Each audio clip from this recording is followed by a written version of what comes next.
The first sign that something was wrong with my son was the way Jamal breathed. It wasn't fast breathing, not loud. It was those forcibly controlled breaths, slow, deep, tight, like a man pouring all his strength into not shattering right there in front of everyone. That was how that night began, with Jamal sitting across from me at my in-laws' dining table in Buckhead.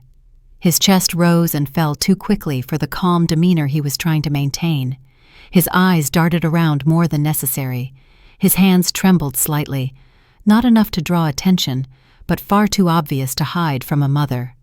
I am Marva Colston. And that was the night everything in my life veered in a completely different direction, pushing me into a place I never thought I would have to learn how to survive. The dining room was brighter than it needed to be. The cold white light made everything look sharp, exposed. The chandelier above us emitted a steady humming sound, very faint but persistent, like a wordless warning. The air smelled of roasted chicken and expensive wine. But beneath all of that, there was another smell, sour, stifling, fear. My son's fear spread through the room, thick as an invisible wave of heat. His wife, Tiana, sat next to Jamal with a smile that was too smooth, too perfect. A smile that did not change at all, as if it had been rehearsed in advance. Dolores Hayes poured wine slowly, carefully to the point of suspicion. Her eyes never left Jamal's face, not the gaze of a concerned mother-in-law, but the gaze of someone watching for timing. And Vernon Hayes. He observed my son with a silent kind of tension. The kind of tension men only use when the move has already been decided, and they are just waiting for the final piece to fall into place. Then it happened. Jamal's hand slipped under the table and gripped mine, tight, cold, desperate. Not a loving handhold, not comfort, but a squeeze for help. His thumb tapped lightly against my wrist, 3 times in a row, fast, firm, frantic. The chandelier above flickered for a moment. A fork clinked at the far end of the table. Someone laughed too loudly, trying to fill an awkward silence. But I didn't hear anything else. Only the trembling heartbeat pounding straight into my palm. Jamal slid something into my hand. His phone, hidden beneath the napkin he gently tucked into my lap, as if it were a burning secret, something he needed me to hold before it consumed him. He did not look at me when he whispered, "Mom, don't argue, just take it." His voice broke at the edges, as if speaking any louder would shatter him. His knee jerked under the table, fast, constant, out of control. I drew in a very soft breath, my lips barely moving. "Baby, what are you doing?" Jamal shook his head once, just one very small shake, short, sharp. His fingers tightened around my hand. Across the table, Vernon Hayes stood up. He didn't excuse himself, didn't say a word, didn't smile. He simply walked into the hallway, like a man going to double-check a plan. Tiana kept cutting her piece of chicken into perfect little squares. The knife hit the plate with a very even rhythm, very calm, but her eyes never left Jamal, not for a single second. Dolores held her wine glass, her fingers turning it slightly, as if she were counting down to something. There was something dangerous in that room, warped, twisted, something that should not exist. Jamal's thumb moved under the napkin, sliding rapidly across the phone screen. A faint vibration traveled straight into my palm, then another, then another. He was doing something irreversible. His breath hitched. "Mom," Jamal whispered, "you're the only one I trust." My chest tightened. The light in the room dimmed at the edges of my vision. My heart stumbled in my ribcage, the kind of stumble that sends cold through your whole body in a single breath. I leaned in closer, my voice almost dissolving into the air. "Don't drag me into anything dangerous. Please, I am begging you." I touched his hand. And in that moment, Jamal lifted his eyes to look at me. His eyes were wet, shattered, full of fear. "Mom," he whispered, "I might be in danger." My mouth went dry. Blood pounded in my ears. Every instinct in me as a mother screamed at once. If you are listening to me right now, tell me where you are. Because what happened next is the part my heart still hasn't healed from. And in the next part, you will understand why just a few hours after that dinner, I never got to hear my son's voice again. Jamal didn't say another word. Not a single one. Vernon came back from the hallway with a rigid, fully controlled expression, as if everything were unfolding exactly the way he wanted. Tiana's shoulders were tense. Dolores smoothed out her napkin with a small gesture, but it was enough for me to understand that she was pleased. Then Jamal sprang to his feet, too fast, too sudden. The chair scraped against the floor with a shrill sound, slicing through the whole room. My son cleared his throat softly, forcing out a trembling smile. "Long day. I need to step out and get some air." His voice cracked on the last word. Tiana's jaw twitched. Vernon remained standing still, his face unchanged. Dolores blinked slowly, with the expression of someone watching a countdown clock. Jamal bent down, kissed the top of my head, his breath shaking against my hair. "I'll call you later," he murmured, quiet and very afraid. Then he walked out. No one stopped him. No one asked a question. No one seemed concerned. The door closed behind my son, and that was the last time I saw Jamal alive. The moment I stepped out of that house, the air felt different, heavier, thicker, as if it knew something I hadn't realized yet.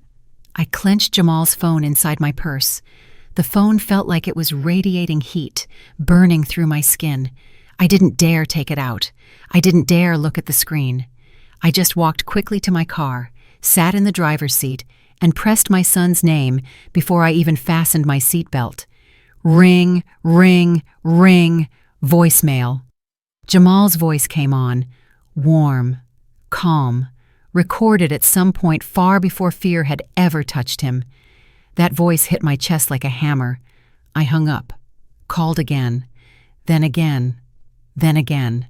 By the fourth call, my hands were shaking so badly I dialed wrong twice. I wiped my sweaty palms on my dress, tried to steady myself, then called again. Still voicemail. Nothing else. This silence was wrong, terrifyingly wrong. It wasn't the silence of someone busy. It was the silence of something being not okay. I drove home on autopilot. Every red light felt like it lasted a lifetime. My house was pitch dark when I walked in, and I didn't turn on the lights. Light wasn't going to help me then. I only needed answers. I sat on the edge of the sofa, gripping the phone tight, replaying the dinner over and over in my head. Jamal's icy hand, his trembling voice. That whisper so small I had to lean in to hear it. And then there was that moment when my words slipped out too fast. "Don't drag me into anything dangerous." I never meant to accuse him. I was just scared. So scared that I accidentally left my son standing alone. But regret always arrives before any kind of forgiveness. It isn't patient. It isn't gentle. It just rushes in and strangles your heart. I called again. Voicemail. Again. Voicemail. I pressed the phone to my forehead, eyes squeezed tight.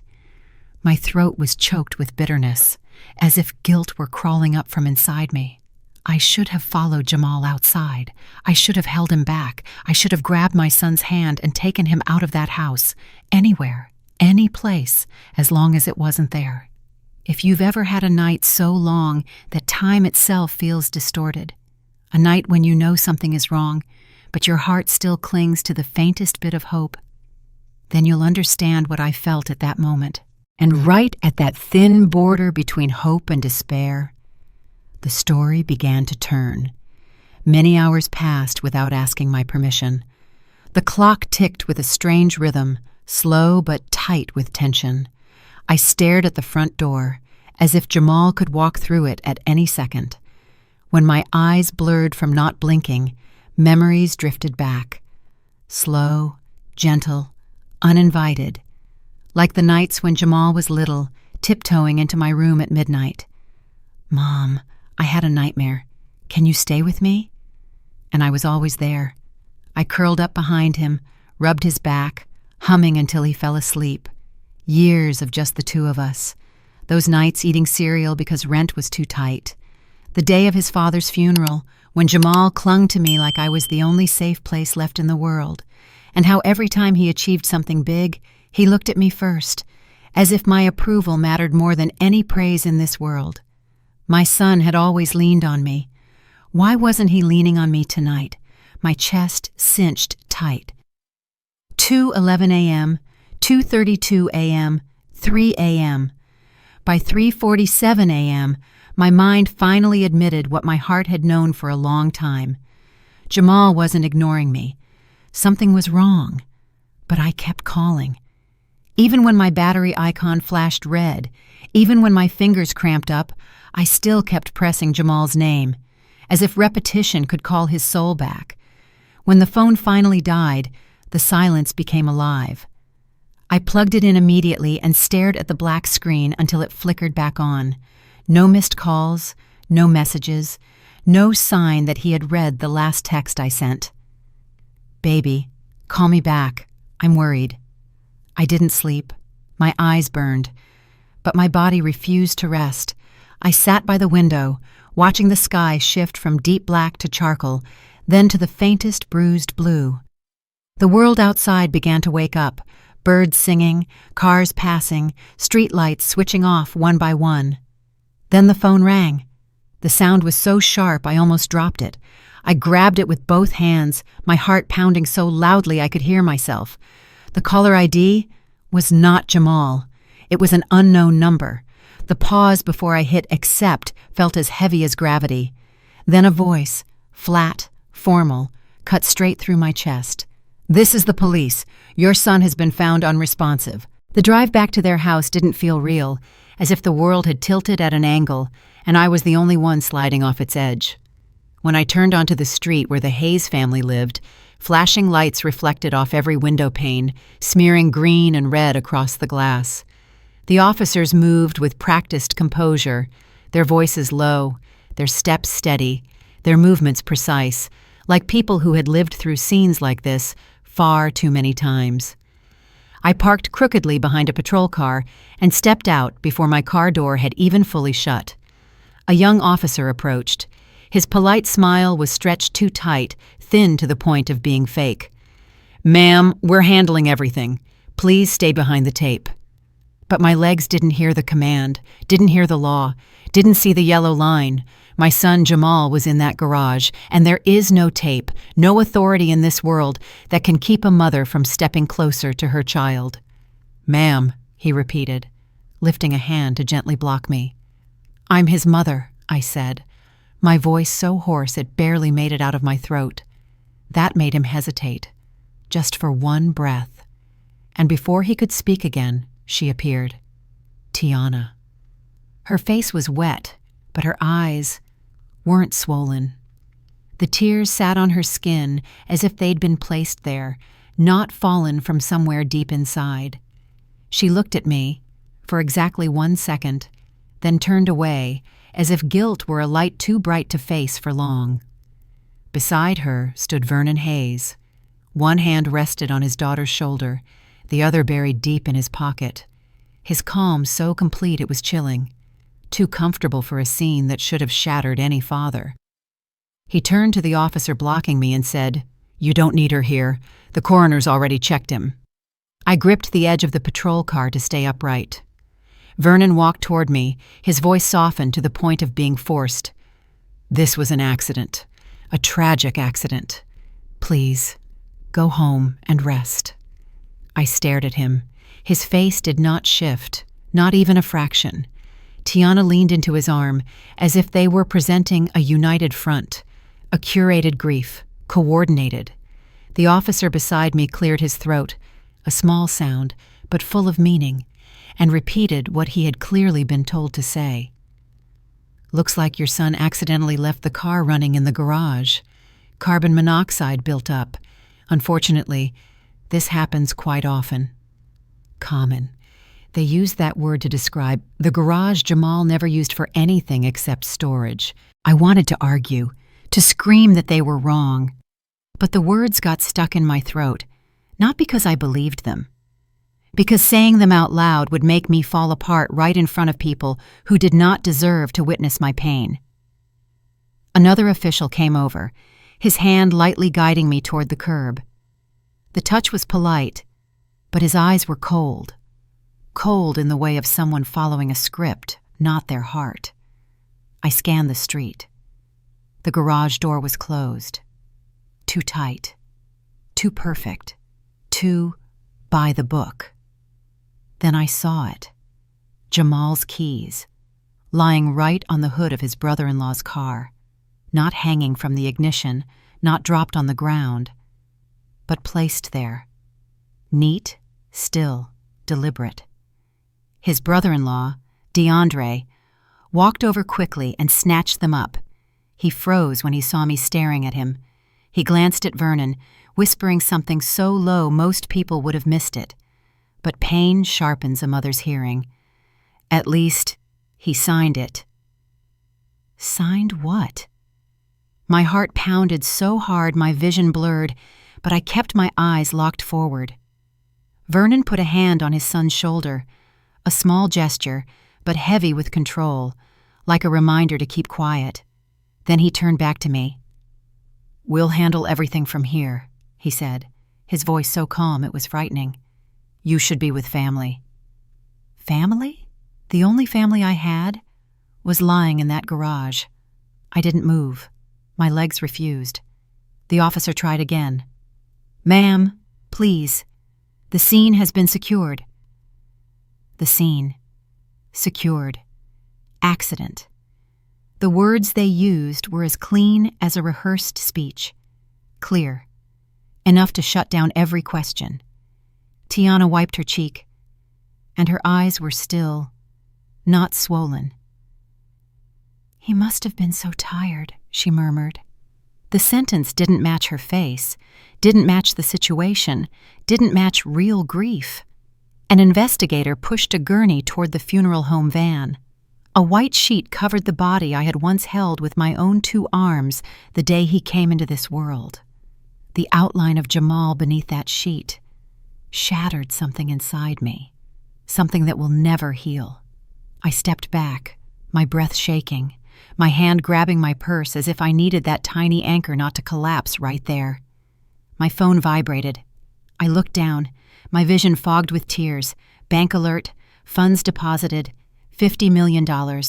There are moments in life when you feel every piece sliding into the wrong place, but no one else can see it except you.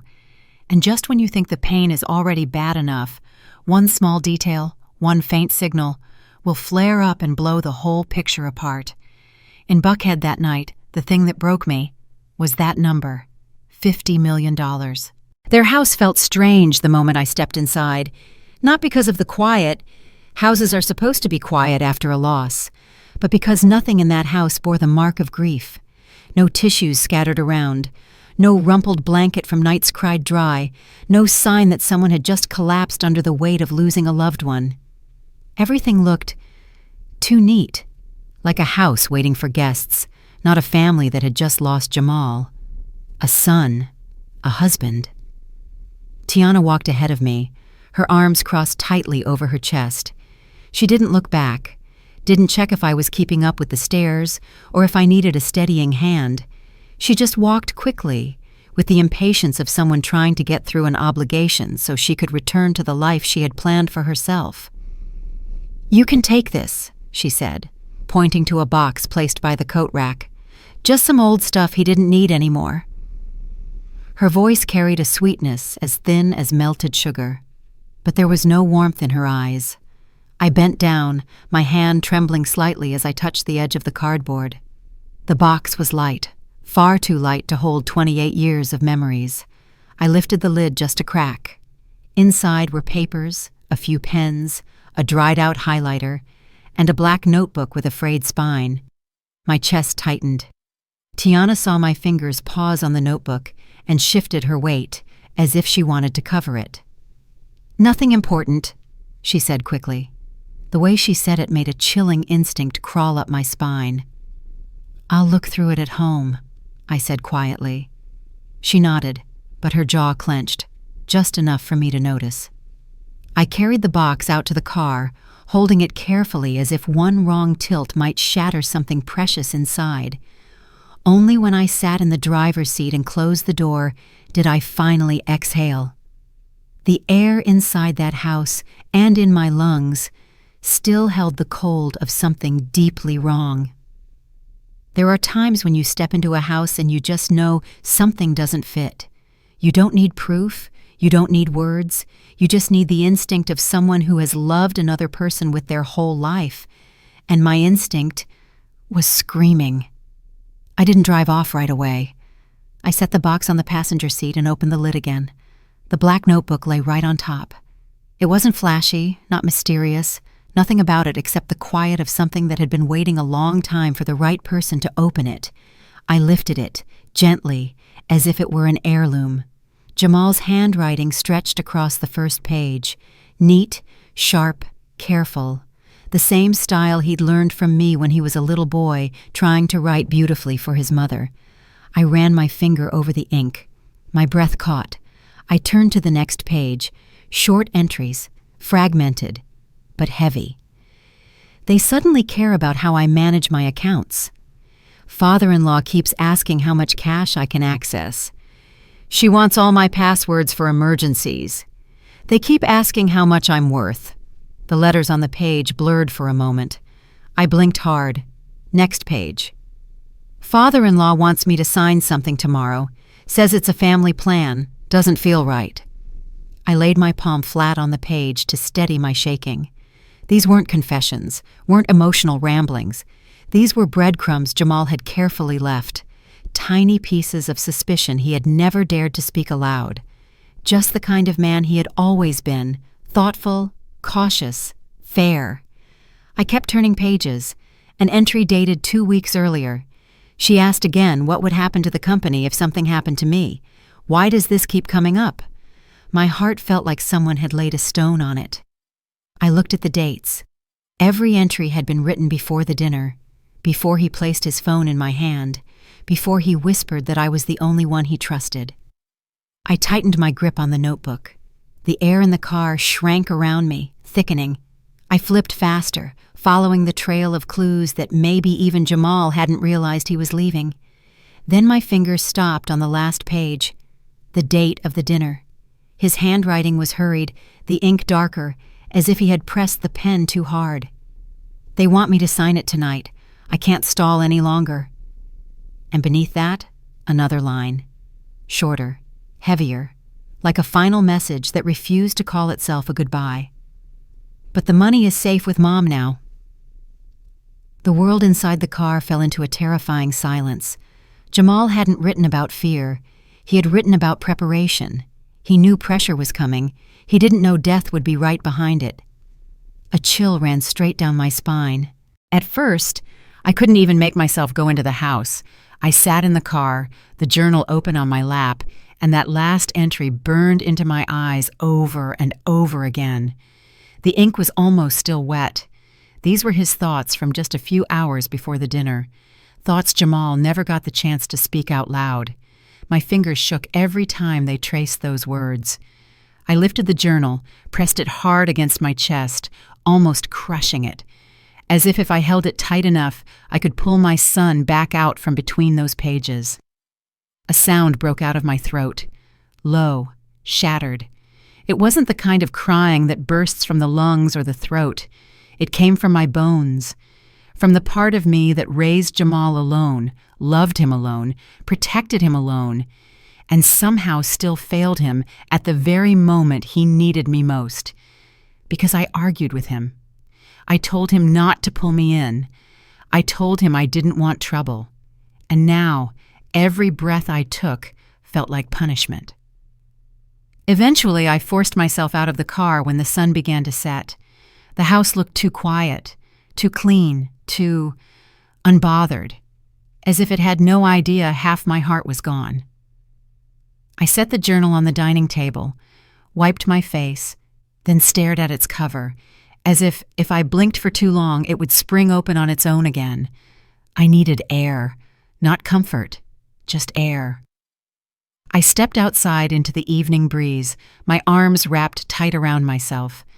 The street was quiet, a few porch lights flicking on one by one. My neighbor, Geneva Porter, stepped out softly to water her plants. She saw me standing there and hesitated. "I'm so sorry for your loss," she said gently, walking closer. "I don't want to intrude, but—" I nodded, not trusting my own voice, choosing silence instead. She set the watering can down. I saw him last night, before everything happened." My head snapped toward her. "Last night?" I asked, my voice nothing more than a breath. She nodded again, slower this time. "He was out here, on the sidewalk, pacing like he couldn't breathe. He kept rubbing his hands over his head, talking on the phone. He wasn't yelling, he wasn't angry, he was just scared, really scared." The ground beneath me seemed to tilt. "He looked up when he saw me," she went on, her voice softening. "But he didn't say anything. He just put his hand on his chest for a second, like something hurt right there." Her voice cracked. "I should have asked if he was okay." I reached out and gently touched her arm, whispering, "You didn't do anything wrong." Jamal had always carried his fear quietly. He was used to holding everything on his own.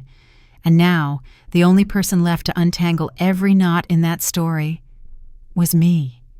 There are times when it's not the police, not the lawyers, but a single offhand remark from a neighbor that becomes the last puzzle piece that makes you see. Nothing about this was coincidental. If you've ever had that feeling, that you missed a signal before the tragedy hit, then this part is for you, because that is exactly the feeling ripping my chest open right now. When I went back inside, I sat down at the table, opened the journal, and this time read every entry slowly, letting each sentence land exactly where it had been written to land. These weren't direct warnings. They were breadcrumbs. Not clear declarations of danger, but signs of pressure.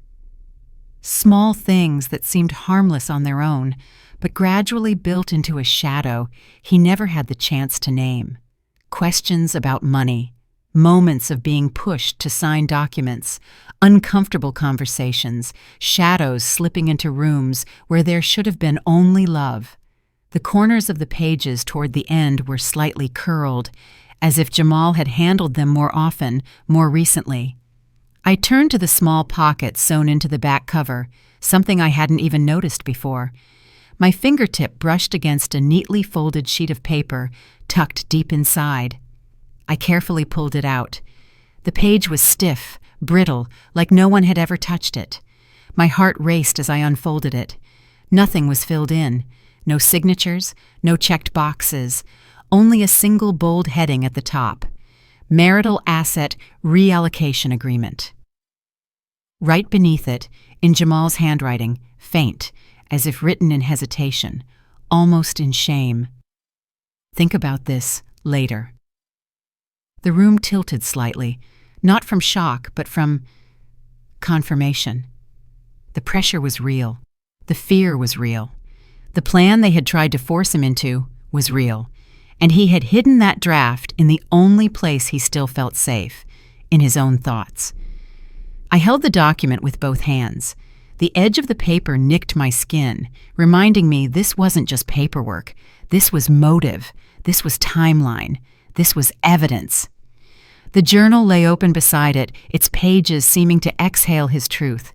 The unsigned document trembled lightly between my hands, heavy with meaning. By the morning of the second day after the funeral, I understood something. Grief does not sit still. It shifts, sharpens, finds new ways to cut into you right when you let your guard down. I was sitting at the dining table, the journal open in front of me, my finger resting on the page with the unsigned document, when a loud knock sounded at the front door. It wasn't the kind of knock from relatives coming to offer condolences. It was the knock of business. Steady, firm, carrying the expectation of compliance. I closed the journal, slowly, almost like a ritual, then slid it beneath a stack of folders on the table. The knock came again, louder, more decisive, followed by a familiar male voice calling my name as if he had the right to stand on my porch. I went to open the door. Tiana's family stood on the porch, looking like a procession. Her father, Vernon Hayes, at the front, her mother, Dolores Hayes, just behind him, and a man in a charcoal suit holding a leather briefcase, a lawyer. I recognized the way he positioned himself before he ever needed a business card, the stance of someone used to seizing a favorable moment. None of them looked like people who had buried a loved one just 2 days ago. "May we come in?" Vernon asked. He didn't wait for my answer. He simply walked in, his shoes hitting my wooden floor with confident, measured taps. Dolores followed, clutching her purse straps. The lawyer came in last, closing the door gently behind him, polite to a point that felt mocking. The air in the house tightened immediately. I didn't invite them to sit, but they sat anyway. Vernon crossed his legs, adjusted his cufflinks with slow, precise movements. Dolores smoothed the front of her blouse as if preparing for a luncheon, not a conversation with a mother who had just lost her son. The lawyer placed his briefcase on the table, laced his fingers together like a man about to deliver a well-rehearsed speech. I stood, present, watching. "Let's get straight to the point," Vernon began. His voice carried that kind of authority, not given, but demanded. "There are a few matters that need to be addressed immediately. Financial matters." Dolores nodded, adding, "We don't want any confusion or delays. It's important that everything is transparent." Transparent. That word coming from the mouths of people hiding behind ruthless politeness. I kept my face neutral, letting silence do its job, making them restless. The lawyer cleared his throat softly. "We're here to review all financial transactions your son carried out in the last 48 hours before his passing." The words "before his passing" left his mouth the way a line item shows up on an invoice. I finally pulled out a chair and sat down, my hands folded in my lap. My breathing remained steady, but inside I could feel something old and quiet in me slowly waking up. Vernon leaned forward slightly. "This is standard procedure. We need access to accounts, statements, transactions, any changes that were made." Dolores added lightly, "You understand how marriage works. Everything he had is part of our household." The way they assumed their rights filled the room like thick smoke. I looked at them. This time, I truly looked. Their eyes did not hold grief, only calculation. They scanned my face for weakness, for fear, for any trace of guilt they could dig their hands into. And for the first time, I saw what my son had seen. Not sorrow, not love, but desperation. A hunger for control. The lawyer opened his briefcase, took out a document, and slid it slowly across the table like he was savoring the moment. "I'm sure this is all overwhelming," he said, his tone deliberately softened. "But everything your son touched financially before his death must be reviewed by the marital family." The marital family. They didn't even say his name. I didn't touch the paper, didn't lean forward to read it, didn't ask a single question. I let their impatience move the conversation along. Vernon exhaled sharply, starting to lose patience with my calm. "We need full transparency from you, immediately." His tone, his posture, his certainty, all of it only made one thing clearer. They weren't here to grieve. They were here to collect. The lawyer straightened, folded his arms, and delivered a line he'd clearly practiced. "You are legally obligated to surrender any assets he transferred before his death." His words hung in the air like a blade, sharp, silent, waiting to drop. I didn't flinch, didn't shift, didn't even glance down at the paper in front of me.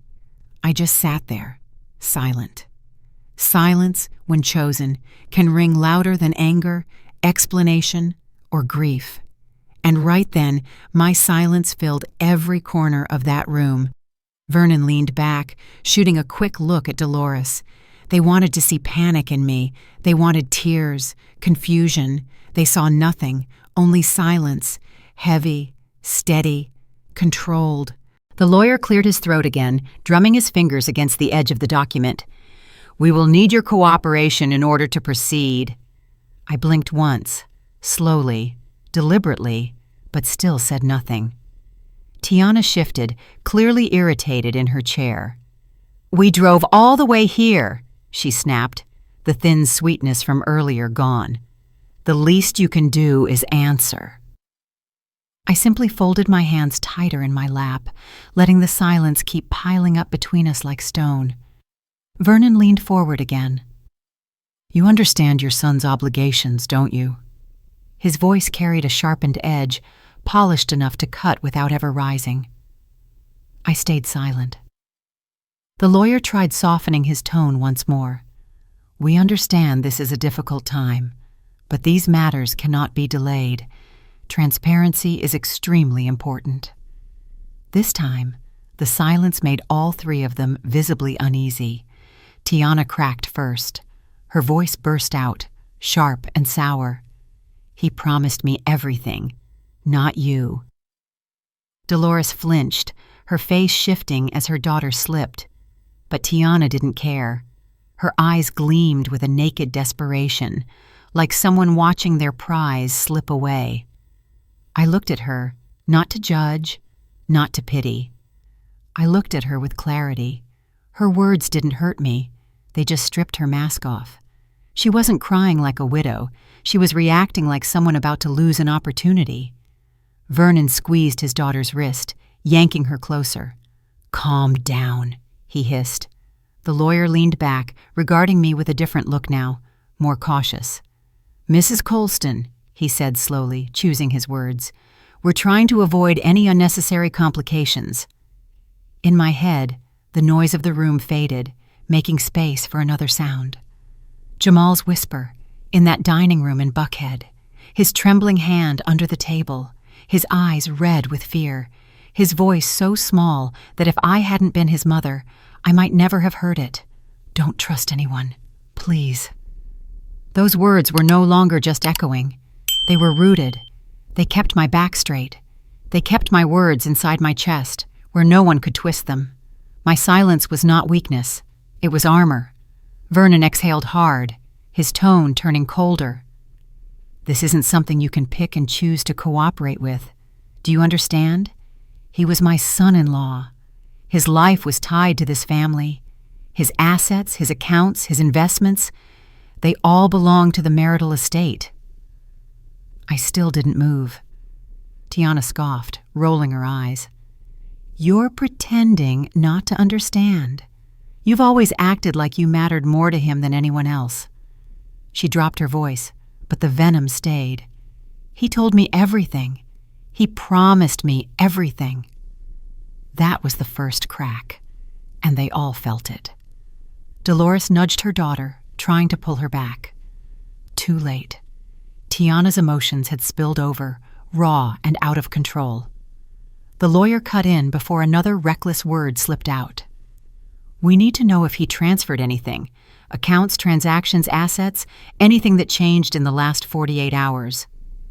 48 hours. Exactly the window of the dinner. Exactly the window of the money they had no idea had already moved. The money Jamal had sent to me. Silence remained my shield. The lawyer already had his pen in hand, waiting. "Mrs. Colston, please. We need an answer." Only then did I look him directly in the eye, not with fear, but with the calm of a woman who has buried enough people to know silence is also a form of power. His eyelids flickered, his gaze dropping away from mine on its own. It was my lack of reaction that unsettled them more than any outburst ever could. Vernon's jaw twitched. "If you refuse to cooperate, you leave us no choice," he said, his voice ice cold now. "We will have to escalate this." Tiana leaned forward, her eyes lighting with a strange kind of aggression. "You don't want to start a fight you can't win." I stayed silent. The lawyer closed his briefcase slowly, exhaling through his nose like a man who'd just made a regrettable but necessary decision. He slid the briefcase back toward himself, snapped the lock, stood up, and straightened his tie. "Very well," he said, his tone back to professional. "If this is how you choose to handle it." He looked straight at me, enunciating each word. "We'll take this to court." The house was dead silent after they left. Too silent, as if even the walls were listening to the echo of the threats they'd just dropped. I locked the door behind Vernon Hayes, Dolores, and the lawyer, then walked straight back to the dining table, where the journal lay quietly beneath the stack of folders like a silent witness. This time my hands didn't shake when I picked it up. I had already passed through the trembling. I had stepped into another kind of stillness, the kind that only appears when grief and suspicion fuse into a single sharp blade. I opened the journal, not to read, but to examine. Each page held more than words. It held dates in the margins, faint grooves where the pen had pressed too hard, hasty lines scratched down in frustration, spots where the ink was darker because his hand had clenched around the pen. I began spreading everything out across the table. One entry describing pressure from his in-laws, dated 3 weeks before the dinner. A note about an insurance policy being altered without his input, time-stamped 12 days before the dinner. A scribbled line about Tiana suddenly becoming unusually interested in valuing his company, 9 days before. Another entry mentioning that family plan paperwork Vernon Hayes kept pushing him to sign, 5 days before. Page after page, detail after detail, each small piece, trivial on its own. But together, they formed a silent confession. Then I lined them up with what I already knew: the unsigned marital asset reallocation agreement, his suddenly increased life insurance policy, the arguments he dared only write down, never say aloud, shopping sprees on the joint account for meetings he never actually attended, calls from unknown numbers appearing in his call history. When I matched those with the dates in the journal, everything began stacking into a straight line. A pattern. Their pattern. This was not the home of in-laws in mourning.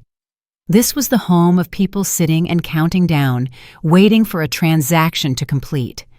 I slowly leaned back, the weight of realization pressing down on me inch by inch. It didn't feel like an accident. Not at all. It didn't move like an accident. It moved like a plan. A soft vibration cut through my thoughts. My phone buzzed on the table. I glanced at the screen. An unknown number. My breath caught for a beat before I answered. A low male voice came through, quiet. "Mrs. Colston, this is Tyrell." My son's co-worker, the one who'd stayed up late with him building the project he was so proud of. "I didn't know who else to call," Tyrell said, his voice shaking. "I need to tell you something, but please, don't mention my name to anyone." I closed my eyes, steadying myself. "Go ahead, son." He exhaled, the sigh dragging along the line. That night, before everything happened, he came by my office. He asked me to look over a document. Said he didn't trust it. My pulse slowed into a heavy, weighted rhythm. "He signed something that night," Tyrell continued. "He didn't want to, but they cornered him." His voice dropped lower. "He looked done, ma'am. Exhausted. Like some part of him had already given up just to keep the peace for one more day." My fingers tightened around the phone. "But he told me the document didn't matter," Tyrell whispered. "He said what really mattered, he'd already transferred to someone he trusted completely." What really mattered? Money. The transfer. I swallowed, my throat as dry as dust. I thanked Tyrell. He hung up quickly, afraid someone might be listening. I sat there for a long time after the screen went dark, my arms folded across my chest, each breath figuring out how to hold me upright. My son had been fighting alone, holding every secret inside, trying to protect me and protect himself at the same time, until something finally crushed the space between those two efforts. If you've ever felt this, you'll understand. That moment when someone calls, says one sentence, and suddenly everything you've sensed for so long snaps into a complete picture. It doesn't bring relief, it only brings truth. And truth sometimes hurts more than doubt. If you've ever sensed something's wrong in your own family, but no one believed you, stay with me. Because from here, this story is no longer just about pain. It starts reaching for justice. I reached for the journal again, flipping to the very last pages, careful as if the fragile spine might crack further if I pressed too hard. Something slipped out from between the last two entries. Thin, jagged-edged, torn in a rush, a scrap of paper. I picked it up between two fingers. The edges were uneven, ripped as if snatched away in a moment of panic. A diagonal slash ran across the page, half a signature. His signature. My heart slammed painfully against my ribs. This wasn't a note, wasn't a journal entry. This was the trace of something he had tried to remove, evidence of something he hadn't wanted to complete, evidence of a step he had been forced toward. The torn scrap shook between my fingers. By the time dawn broke, that scrap felt heavier than the entire journal. I slid it into a clear plastic sleeve I found in the desk drawer, not to keep as a memento, but to protect it as evidence. I didn't eat, didn't sleep. My body moved on instinct. Quiet, steady, purposeful. There was only one person I trusted to fully understand what that scrap meant. Mr. Langford Reed, Jamal's former lawyer. Not the in-laws lawyer, not Vernon Hayes' friend. The man my son had chosen for himself years ago, when his success was still young, when no one was watching, and he still believed he could steer his life with logic and the law. I called Reed's office. After only a few sentences, he heard enough to know something was deeply wrong and told me to come immediately. The sky was thick and gray as I drove through downtown Atlanta. The clouds hung so low they seemed to press the whole day under a heavy layer of unfinished business. When I walked into the law office, the receptionist led me straight to Reed's door without a single question. He was already standing, waiting, his face clearly worried, and this time he didn't bother to hide it. "I'm very sorry about Jamal," he said gently. I nodded. At that moment, every word felt unnecessary. I placed the journal on his desk, then slid the torn scrap toward him. He adjusted his glasses, lifted the scrap between two fingers, first studying the ripped edges, then the diagonal half-signature. His expression changed. Not a loud, dramatic horror, but the tight clench around his mouth, a small line digging itself between his brows. Tiny signs, but enough to show he had just recognized something he never should have had to see. "Where did you get this?" he asked. "From his journal." He exhaled through his nose, long and heavy. "This," he said, tapping the scrap lightly, "looks like part of a marital asset restructuring contract, the kind people use to transfer control of assets in case of incapacitation or death." The word death dropped between us like a stone. Reed brought the scrap closer, studied Jamal's handwriting on it, then looked again at the tear line. Finally, he turned around, pulled a thick file from his shelf, and flipped through a stack of templates.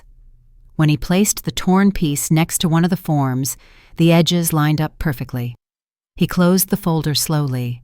The air in the room tightened another notch. "This isn't just pressure," he said. "This is calculation." My chest clenched. I had to press my palms into my knees to keep myself from collapsing forward. Reed went on, his voice dropping lower. "Your son didn't complete it. That's why it was torn. Either he hesitated, or he refused, or someone tried to force his hand, and he didn't go through with it." He turned the scrap between his fingers. "And this tear, one side is fairly clean, the other is jagged, like someone ripped it away in a hurry." I stared at the scrap, every word he said matching that coldness that had been living in my spine. He set the piece down, laced his fingers, and leaned toward me. "Let me be blunt," he said. They weren't just preparing to control him. They were preparing to control everything he owned, his accounts, his company, his investments. He paused. His gaze softened, not out of pity, but out of respect for the woman sitting in front of him. "They accelerated his death," he said slowly, clearly.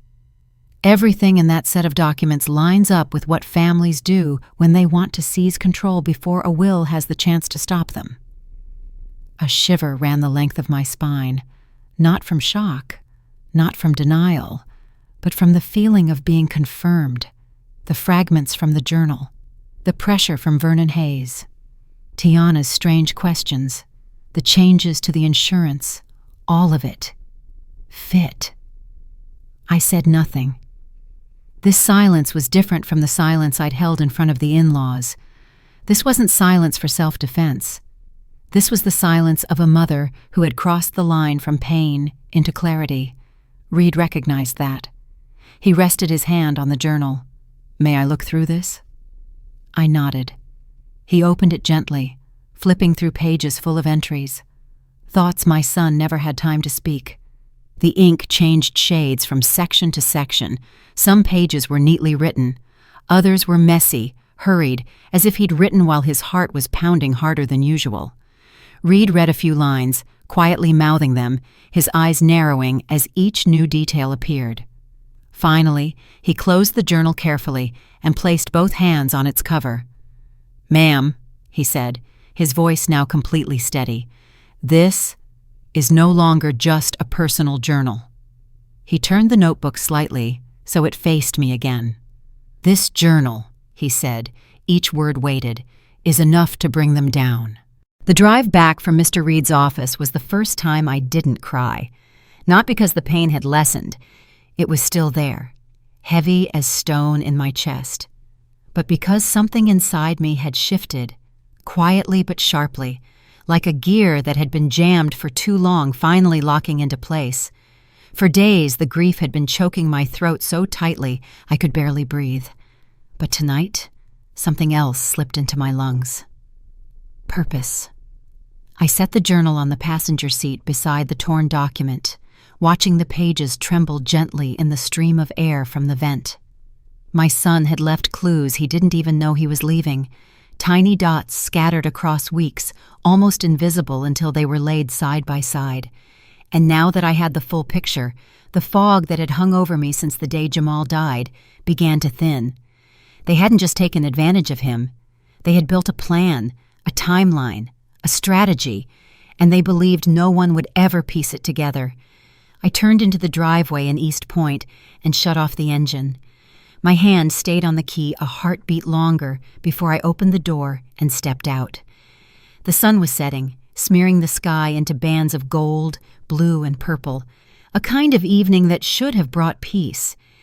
But there was nothing peaceful about it. A car was parked across the street. Not mine, not the neighbor's. I recognized it instantly. Vernon Hayes's dark sedan. The engine was off, but the way it sat angled toward my house made it look like it was standing guard. No one was inside. My pulse didn't spike. If anything, it steadied, slow and precise. I picked up the journal, tucked it under my arm, and walked into my house with slow, deliberate steps. The moment I closed the door, I heard voices.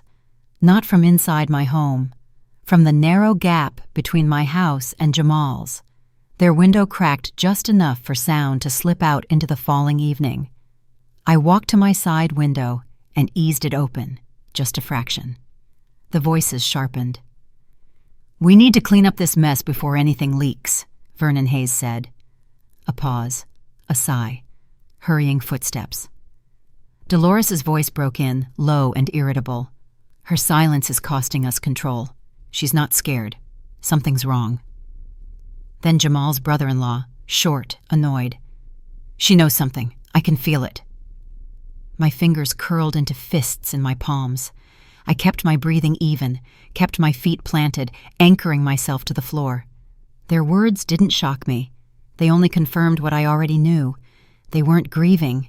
They were panicking. More footsteps, the scrape of a chair dragging.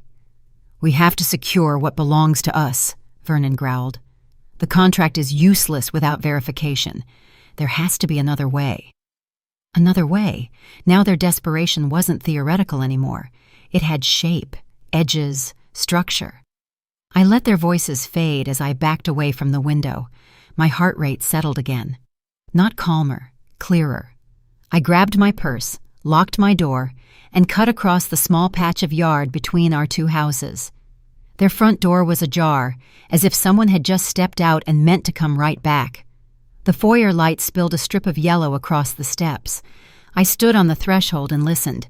Their voices echoed deeper inside, faint but tense. No one stood near the entrance. This wasn't about courage. This was about truth. I slipped inside as quietly as a breath and followed the thread of muffled whispers toward the living room. But I didn't step in. I didn't need to. Something else caught my eye first. The dining table. Papers. Stacks of them. Files flung open. Pages spread out like a storm had just blown through. They hadn't expected me, or anyone, to come in. They were arrogant, careless, and right in the middle of the table, pinned under a ceramic coaster, was a packet of insurance documents. I recognized the font, the layout, every line on the page. Then I saw it. The signature at the bottom, Jamal's name, but not my son's handwriting. A forged signature. Clean, practiced, too confident. They hadn't even bothered to hide it well. My throat tightened. Not from pain, but from a pure, controlled anger so intense it warmed my entire chest. Slowly, I slipped my hand into my purse and pulled out my phone. My hand didn't shake at all as I raised the camera. Click. One photo. Click. Another. Click. Closer. Clearer. The frame locked in on the forged signature and the printed date beside it. That date. The night before Jamal died. The air around me thinned, but inside I hardened like steel. I took one last picture to make sure every detail was captured. Just as footsteps started coming down the hall toward the dining room, I stepped away, light as a shadow. I slipped out the door and pulled it quietly shut behind me. My phone buzzed in my hand with the saved image. The insurance document. Forged, dated, photographed. Undeniable. They texted early the next morning, a message that read like an administrative order sent from Vernon Hayes. Family meeting at 3 p.m. Our attorney will be present. Attendance required. Required, as if I belonged under their authority, as if I was the one meant to bow. I stared at the words until my vision blurred, not from fear. Those days were over. But because their tone exposed exactly what they thought of me, they still believed I was the woman from the funeral, the silent mother with swollen eyes and shaking hands, the woman they could surround, maneuver, and pick clean like vultures pretending to care while they fed. But silence is not always submission. Sometimes it's the first strike. At 2:59 p.m., I walked into the Hayes living room, alone. The air was thick with perfume, cologne, and deliberate arrogance. The chairs were arranged in a circle, but one seat was noticeably lower than the others. They had already staged my place. But I stayed standing. Vernon Hayes sat with his legs crossed, hands neatly placed on his knee like a CEO about to negotiate a merger. Dolores sat beside him, tapping her nails lightly on the armrest, the tiny clicks dripping with manufactured patience. Tiana sat rigid, her lips pressed into a hard line, her eyes cold as glass. Their attorney was there too, folder resting primly on his lap, as if waiting for his cue to perform. Tiana looked at me. "You're late." I checked the time, 2:59. I didn't answer. Vernon cleared his throat, his voice straining to sound controlled, like a man trying to direct everyone else's lines in his play. "Let's begin. We've been very patient, but this cannot drag on. There are legal matters that require immediate resolution." The attorney opened his folder, tone smooth. "Cooperation is the only way to avoid escalation." Their confidence didn't line up with the panic I'd heard the night before. They said legal too many times, leaned on their lawyer too heavily, spoke like people in control, but their eyes carried a worry they hadn't had time to fully hide. I saw it all. Fear wearing superiority as a mask. "We need access to every account Jamal touched. Vernon said, his voice clipped like he was reading commands. "All transfers, passwords, financial activity." Dolores nodded, sharp as a blade. "That is our right." Tiana lifted her chin. "He told me everything belonged to us. You don't get to hide anything." I stayed quiet. The attorney tapped his pen, irritation slipping through. "Your silence is making this unnecessarily complicated." I let them keep talking. Tiana leaned forward, her voice trembling with frustration. "You're being emotional again. This is exactly why we have to handle the finances. You're not capable of making rational decisions right now." Dolores chimed in, her voice smooth, like something practiced in front of a mirror. "You're grieving, dear. You should let people who understand money manage it." Vernon added, faux gentle, "It's nothing personal, it's just reality. You don't have the background to manage significant assets." There it was, the condescension, the dismissal, the cruelty polished up as concern. I didn't blink. The attorney slid another document toward me. "This is your final opportunity to cooperate before we're forced to proceed legally." Tiana folded her arms, her voice dripping acid. "Don't pretend you don't know he planned everything with us. He promised me the legacy, the accounts, the security." Vernon nodded firmly, as if affirming a truth they'd written for themselves. "Your interference is complicating a process that should be straightforward." Dolores pursed her lips. "We've tried to include you, but you simply don't understand how these things work." Threats dressed up as concern, contempt dressed up as pity, greed dressed up as family, their voices braided together into a chorus of entitlement. I held my silence, because it was the only thing they had no strategy for. The attorney shifted, annoyed. "Ma'am, if you continue to refuse to engage, this will go to court. You're creating unnecessary obstacles." I took a slow breath, not weak, not shaking, just strong enough to clear away the last of the fog. Then I moved. No dramatics, no raised voice, no trembling hands. I opened my purse and placed something on the table. Flat, deliberate, irretrievable. The journal.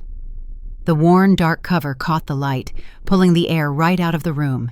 The attorney froze. Vernon went rigid. Tiana's mouth fell open in half a breath. Dolores's hand stopped mid-tap. Every voice vanished. Every expression shifted. Every mask cracked. Vernon whispered, almost involuntarily, "What is that?" I didn't answer. I didn't need to. I simply let the weight of the truth speak for me. The journal lay right in the middle of the table, like a wound slowly opening. They stared at it as if the moment they touched it, it would start to bleed. No one said a word. Vernon Hayes's jaw kept twitching. Tiana's fingers curled so tightly around the armrest that her knuckles turned white. Even the attorney, who had been calm the entire time, leaned forward slightly, calculation and unease flashing in his eyes. I opened the journal with a calm that even I, 2 days ago, would not have recognized in myself. My hand turned each page slowly, deliberately, as if every page held a truth that deserved to be witnessed with full respect. I stopped at the first important entry. My voice was low, but steady. They asked again how much I am worth. Why has that suddenly become so important? Tiana's eyes flew wide. Dolores Hayes froze in the middle of a blink. I turned to the next page. The insurance policy was updated today. No explanation. Not at my request.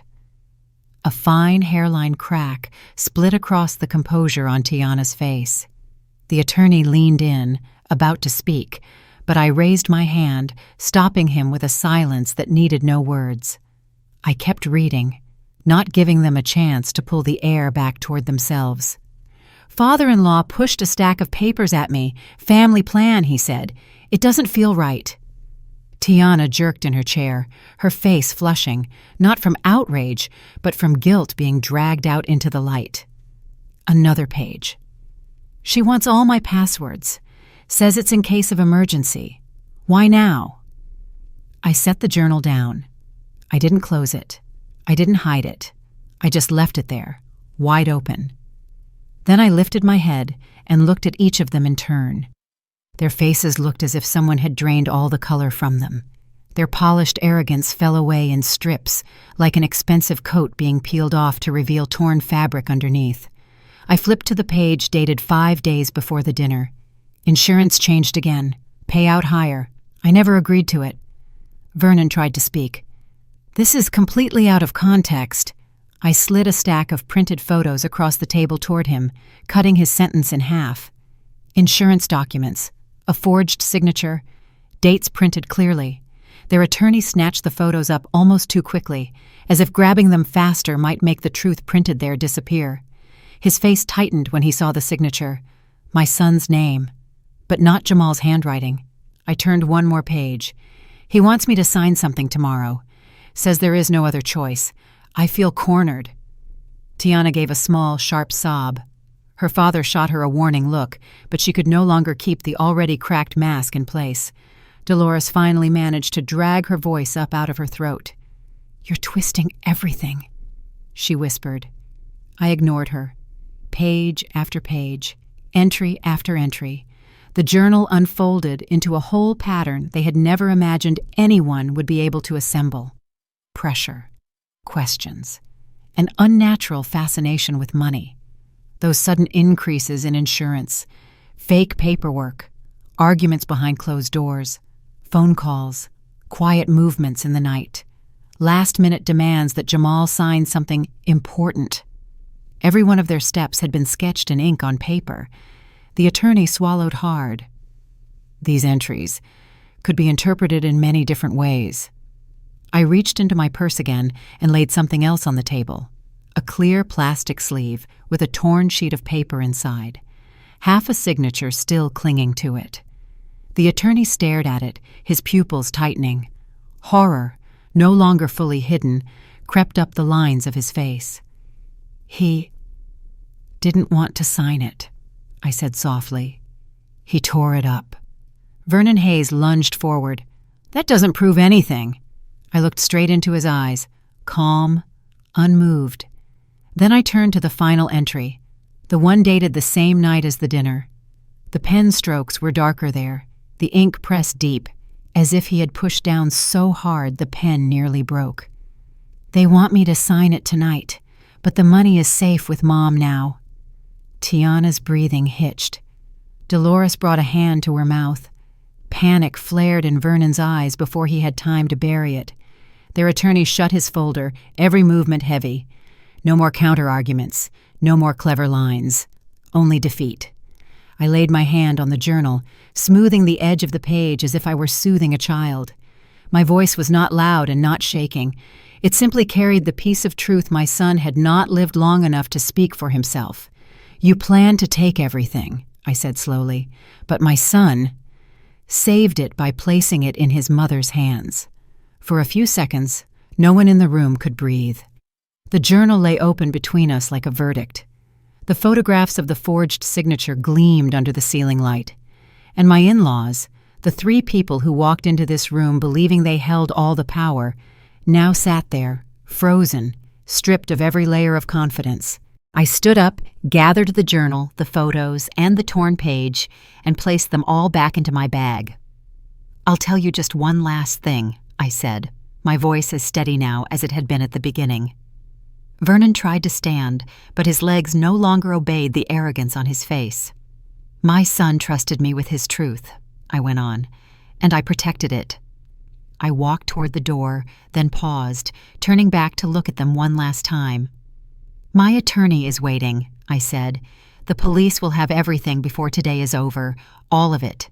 The journal, the photos, the forged signatures, and one more thing you don't know I have." I let that hang there for a beat, long enough for it to take root. The neighbor's statement, the one who saw Vernon standing near the garage the night Jamal died. Dolores's sharp gasp echoed through the shrinking room. "An accident?" I repeated the word they had used on me that night. "No, this was a plan, and you left too many traces." Then I turned and walked away. If you're still listening to me at this point, maybe you too have felt cornered, belittled, treated like your voice didn't matter. But listen, sometimes the greatest weapon is not the scream, but the things you keep, write down, and put in the right order. Jamal's journal was exactly that. And maybe, somewhere inside this story, you're starting to realize you have the right to piece together the truths of your own life and use them to stand up. I walked out of that house for the last time without looking back. The afternoon light in Buckhead hit me full in the face, warm, bright, no longer warped the way it had on all the nights before, as if the whole world had just exhaled after a nightmare that had gone on for far too long. In the car, I sat still for a moment, both hands on the steering wheel, letting myself feel the full weight of everything that had just happened. Jamal had fought alone, feared alone, died alone, but my son did not lose, because he left me everything I needed to claim justice for him. A week later, Vernon Hayes, Dolores Hayes, and Tiana were all arrested. The charges, document forgery, insurance fraud, and being investigated on suspicion of murder. I did not go to court in those first days. I didn't need to. The truth had already spoken. The evidence was already speaking for me. In the first month after their arrest, I started a fund in my son's name, the Marva Colston Young Entrepreneurs Fund, for young people like my son, kids with big dreams who are starting from nothing, people who need a real opportunity, not a trap wrapped in family promises. It was the only way I knew to keep Jamal alive, not in pain, but in hope. That evening, I sat in the little house in East Point, the house where it had once been just the two of us, where we ate cereal for dinner when rent swallowed everything else, where Jamal used to run into my room after every nightmare. I held a cup of hot tea, looking out the window as the Atlanta sky softened into a gentle purple. And for the first time since that dinner night in Buckhead, I felt something that resembled peace. Not because the pain was gone, it will never disappear, but because I had done the one thing a mother is supposed to do. I had protected my child, even when he was no longer here to see it. I whispered into the quiet air, "You trusted me with your truth, and I fought for you until the very end." A soft breeze moved across the porch outside, carrying with it a strange warmth. And I knew somehow my son had heard me. If you've stayed with me all the way to these final moments of the story, thank you. If this story touched a corner of your heart, don't forget to subscribe to the channel, turn on the notifications, and leave me a comment. I'm still here. I'm still fighting. Who knows? Maybe the next story will be exactly the one you needed to hear.